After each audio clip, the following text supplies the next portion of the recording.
Bonjour et bienvenue à la critique exigeante pour une petite vidéo analytique de Dragon Ball. J'avais déjà parlé à l'époque du problème Freezer, c'est-à-dire qu'on ramène Freezer dans Dragon Ball Super, puis clairement je pense qu'ils savent pas quoi faire avec le personnage parce qu'au final, ils peuvent rien en faire en théorie. Donc je vous invite à regarder la vidéo si ça peut vous intéresser. Et aujourd'hui, on traite d'un autre problème dans Dragon Ball Super, Vegeta. Parce que clairement, je pense qu'ils savent pas non plus quoi en faire avec le personnage. Et on va regarder ça en détail. Donc, pour comprendre bien sûr la chose, il faut regarder qu'est-ce qu'était Vegeta dans Dragon Ball normal. Hein. Au départ, c'est un nouveau rival pour Goku. Hein. On avait eu Tenshinhan, Piccolo. Maintenant, c'est Vegeta. Mais Vegeta allait suivre quand même, on dirait, la même ligne que les autres. C'est-à-dire qu'en fait, c'est pas une rivalité qui allait durer dans le temps. Hein. Dès l'arc Freezer, c'est clair net. Goku est vraiment plus fort que Vegeta. Il n'y aurait même pas une phase d'échauffement comparativement au match retour en Tenshinhan.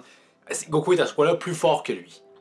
Donc, est-ce que Vegeta allait devenir finalement gentil comme Piccolo Tenshinhan? La réponse est oui, en fait. Mais ça va prendre plus de temps.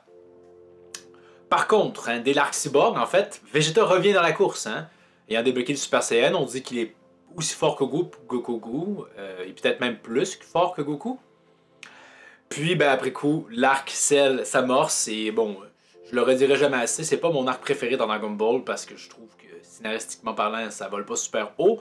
Notamment le fait que Vegeta va passer 2 ans dans la salle de l'esprit du temps, Goku seulement 10 mois, et Goku va quand même demeurer tellement plus fort que ce dernier, qu'il sait même pas, encore une fois, Vegeta est devenu plus fort, oui, mais il n'y a toujours pas, il y a pas d'affrontement possible, tant, même en échauffement, Goku défoncerait la gueule à Vegeta, là. Yeah. Donc, à la fin de cet arc-là, Vegeta s'en rend compte que si Goku était pour lui son rival, c'était pas l'inverse, pas du tout. Et qu'au final, justement, cette rivalité-là n'a pas lieu d'être. Il est surclassé, à la fois par Goku, et même par Gohan, qui est encore plus fort que Goku. Donc Vegeta s'en va, se disant qu'il ne se battrait plus jamais. Se rendant bien compte au final qu'il n'est pas le plus fort, loin de là. Mais même dans Dragon Ball, on fait un peu du surplace avec Vegeta. Dans la saga Buu, cette rivalité-là revient de nulle part, littéralement, je veux dire. Est-ce que c'était un démon que Vegeta avait en lui? Parce que si Goku était pas revenu pour le tournoi, qu'est-ce qui se serait passé? Hein? Bon, au final, Vegeta se rend compte des mêmes constats qu'avant, qui n'ont pas changé, c'est-à-dire que Goku est trop fort pour lui. Hein? Rien que son Super Saiyan 2 était plus fort que le Super Saiyan 2 de Vegeta. Il va devoir compter sur Babidi pour équilibrer les choses, mais Goku avait quand même le Super Saiyan 3. Donc, à la fin, on a vraiment plus une conclusion claire nette. Hein? Vegeta le dit, Goku t'es le numéro 1. Donc, on dirait qu'on range finalement pour vrai cette rivalité-là. Et quand on est dans le tournoi, 28e tournoi avec Ub, ça semble un peu se concrétiser. Par contre, il y a malheureusement l'ajout, je pense que ça s'est fait comme combien de temps plus tard dans la Perfect Edition, peu importe, 10 ans plus tard, cette foutue case que Toriyama a rajoutée avec un Vegeta qui juste fait office de comme « Ah, Goku, je vais te vaincre, tu es mon rival. » Je sais plus exactement ce qu'il dit, mais bon, c'était vraiment très déplacé, ça faisait tâche. Et ça va peut-être influencer Dragon Ball Super.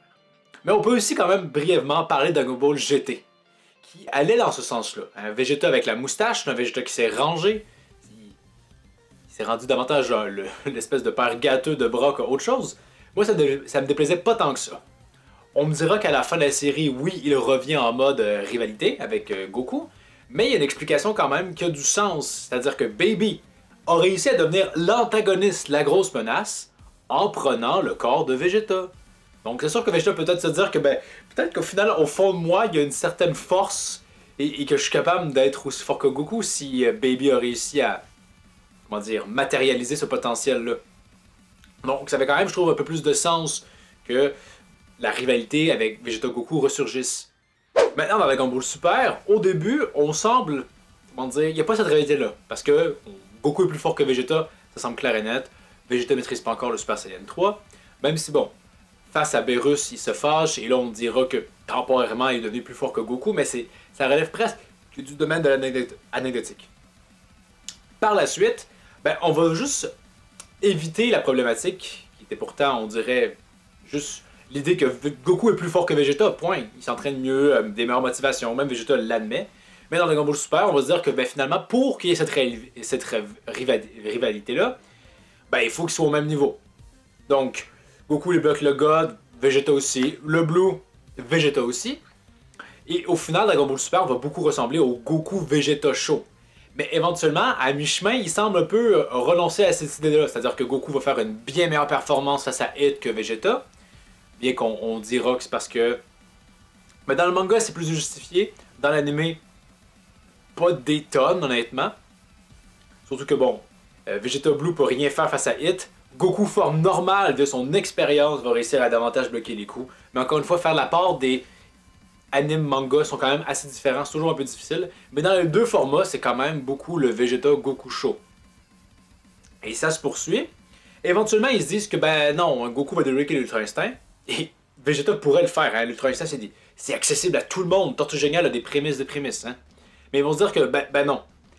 Là, le problème, c'est que ça vient un peu tuer la rivalité. Parce que si Goku possède l'Ultra Instinct, qui est censé être, je le répète, hein, la transformation ultime qui ne saurait être dépassée, ben c'est fini. Cette rivalité-là n'existe pas. Mais ça va perdurer malgré tout. Hein, on va inventer de nouvelles transformations Vegeta. On peut penser au Super Saiyan Blue plus Blue.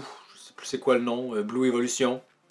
Éventuellement, et tout récemment, on a l'Ultra Ego, qui veut être, on dirait, une tentative de faire comme... Oh, c'est un peu une transformation aussi puissante que l'Ultra Instinct, mais dans un registre complètement différent.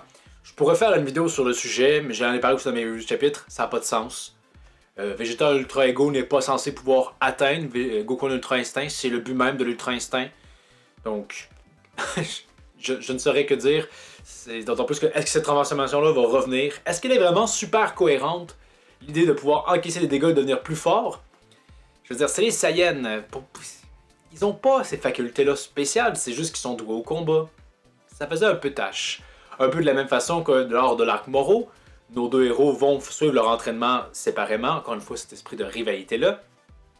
Mais que Vegeta aille sur la planète Yandra pour apprendre le déplacement instantané, subir le même entraînement que Goku, c'est assez étrange. Et au final, dans l'arc qu'on est actuellement, c'est toujours un peu ça, là. Le Goku Vegeta Show, les deux rivales, mais l'intrigue ne se focalise pas tant sur leur rivalité. On dirait qu'on va jamais voir leur match retour. C'est pas si important que ça. Or, c'est quand même, je trouve, assez mis de l'avant malgré tout. Je peux faire une comparaison avec Fairy Tail. Il y a Natsu et Grey qui sont jugés, si on veut, des rivales. Et des fois, il y a des pics. Mais c'est vraiment assez accessoire comme rivalité. Et ça le fait bien. Dans Dragon Ball Super, au niveau de l'intrigue, c'est aussi accessoire, mais c'est beaucoup plus mis de l'avant. Donc, ça sert pas dans le propos. Et ça fait beaucoup de surplace. Qu'est-ce qu'on fait avec Vegeta? Est-ce qu'il peut être plus fort que Goku ou pas? Il aurait pu avoir sa victoire face à Moro. Ça aurait été surprenant, mais on dirait que malgré tout, ils se disent qu'ils veulent avoir le meilleur des deux mondes. C'est-à-dire comme cette rivalité-là, elle vend et on continue de l'entretenir. Oui, son rival, mais il faut que Goku soit plus fort, donc c'est Goku à la fin qui gagne les arcs.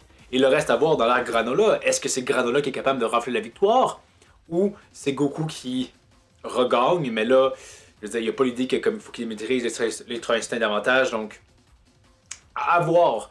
Je dis pas que le personnage de Vegeta est complètement jeté à la poubelle, c'est juste que c'est du surplace, et ça vient entretenir le Goku Vegeta Show. Et un peu comme avec Freezer, je pense qu'ils savent pas trop quoi en faire du personnage. Dans l'arc Moro, il y avait toute l'idée d'exploiter un Vegeta qui a des remords par rapport à ce qu'il fait sur Namek. Ça me va, mais la saga Boo servait à humaniser Vegeta, hein? Je me souviens que je pense justement dans l'arc Moro, il y a Piccolo, je pense, qui fait une remarque comme quoi Vegeta serait devenu gentil. Je me souviens que ça m'avait marqué à l'époque tellement c'était niais. Vegeta est gentil, il a été ramené à la vie, il n'est pas considéré comme un criminel. Bref, il y a définitivement un problème avec Vegeta. Faut régler la chose. Si c'est un rival de Goku, il faut que ça soit davantage présent dans l'intrigue.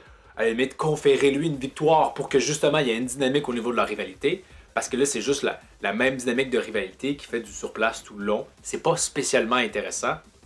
Vegeta peut aussi devenir un peu plus comme Piccolo, hein. C'est plus un rival, mais il peut quand même avoir des apports. Plus poussés que Piccolo même. C'est pas impossible. Donc, à voir si le futur, qu'est-ce qui va se passer avec ça. Donc, vous, qu'est-ce que vous en pensez? Est-ce que vous aimez le traitement de Vegeta dans Dragon Ball Super? Est-ce que ça vous plaît? Est-ce que vous aimez bien ces nouvelles transformations?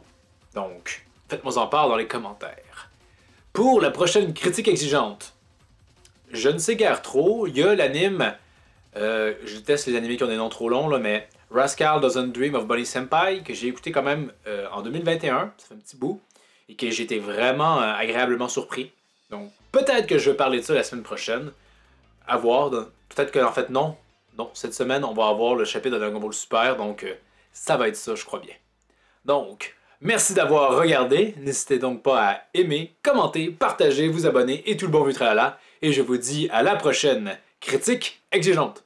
Je me battais pour surpasser les autres. Toi, tu te bats pour te surpasser toi-même. Tiens bon, Kakarot. Tu es le plus grand des guerriers.